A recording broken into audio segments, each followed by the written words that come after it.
Naitwa Juma. Nina suti ya milioni 2 na gari la ndoto zangu, lakini niko tayari kukupa kila kitu ili nirudi kuwa maskini. Sikiliza kisa hiki cha kutisha kabla hujatamani utajiri wa haraka. Maisha yangu yalikuwa ya dhiki sana. Nilikuwa na mke wangu Zuena na mtoto wetu Baraka. Tulikuwa tunaishi chumba kimoja Manzese. Siku moja, mwenye nyumba alitutupia vyombo nje kwa kukosa kodi ya 30,000 tu. Ilinichoma moyo sana. Nikiwa nimekata tamaa, nilikutana na rafiki yangu Sefu. Sefu alikuwa tajiri ghafla. Aliniambia, "Juma, dunia haitaki wenye huruma, inataka wenye uthubutu." Alinipeleka kwa mzee mmoja Sumbawanga, anayeitwa Mzee Kifimbo.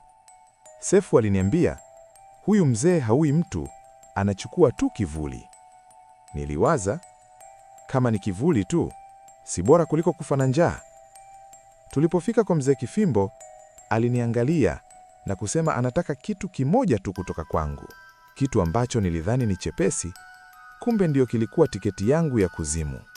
Ni follow ili uwe wa kwanza kutazama sehemu inayofuata. Na tuambie unatazama ukiwa wapi?